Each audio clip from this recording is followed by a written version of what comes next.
Génération Cours est spécialisée dans le soutien scolaire à domicile en mathématiques et physique-chimie pour le collège, le lycée et le supérieur. Pour prendre un cours particulier, visitez notre site. Génération Cours corrige vos devoirs de mathématiques et de physique-chimie en 24 heures. Rendez-vous sur la page internet qui s'affiche.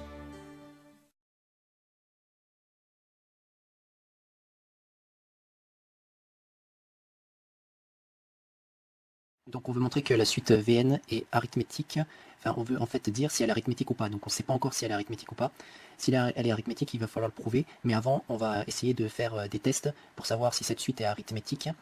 Donc on va regarder si le terme suivant est toujours égal au terme précédent plus une valeur. Donc on va déjà faire des tests avec les premiers termes pour voir si ça a l'air d'être vrai. Si ça a l'air d'être vrai, on pourra dire que la suite est arithmétique, mais il faudra le prouver.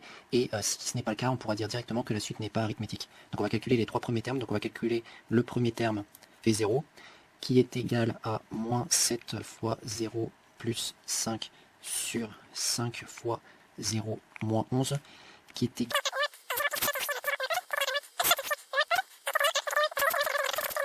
Ils vont donner plus, ça va donner 5 onzièmes.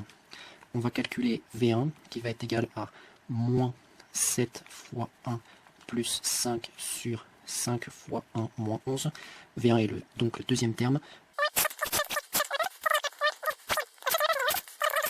Et avec l'autre moins, et ensemble, ils vont donner plus par règle de multiplication. On obtient 12 sur 6 qui donne 2. On va calculer le troisième terme V2, qui va être égal à moins 7 fois 2 plus 5 sur 5 fois 2 moins 11, qui va être égal à...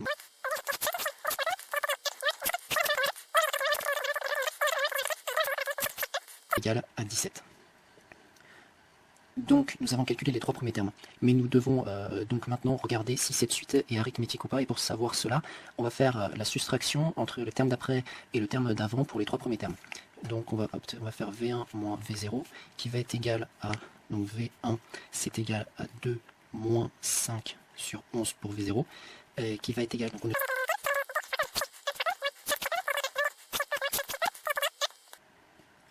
17 sur 11. C'est pas une fraction simplifiable. On va calculer le deuxième terme moins le premier terme, donc c'est ce qu'on vient de faire. Mais maintenant, on va faire le troisième terme moins le deuxième terme, le terme d'après moins le terme d'avant, V2 moins V1, qui va être égal à 17 moins 2, qui va être égal à 15. Donc normalement, si la suite est géométrique, on doit trouver la même valeur en faisant le deuxième terme moins le premier terme, c'est-à-dire V1 moins V0, et aussi quand on fait le calcul du troisième terme moins le deuxième terme, on doit trouver la même chose si c'est une suite arithmétique, car si c'est une suite arithmétique, le terme d'après est égal à toujours la même valeur, plus le terme d'avant. Or là, on voit que c'est bien pas la même chose. Donc ça veut dire que dès cet instant, on peut dire que la suite n'est pas arithmétique. La suite n'est pas arithmétique. On a donc V2 moins V1 qui est différent de V1 moins V0. Donc Vn n'est pas arithmétique. Si on avait vu que c'était la même chose entre ces deux valeurs, là on aurait pu se dire elle a l'air d'être arithmétique, et dans ce cas-là on l'aurait prouvé en calculant pour tout n, Vn plus 1 moins Vn. Mais là on n'a pas besoin de le faire, on a directement dit qu'elle n'est pas arithmétique. Génération Cours est spécialisée dans le soutien scolaire à domicile en mathématiques et physique-chimie pour le collège, le lycée et le supérieur. Pour prendre un cours particulier, visitez notre site. Génération Cours corrige vos devoirs de mathématiques et de physique-chimie en 24 heures. Rendez-vous sur la page internet qui s'affiche.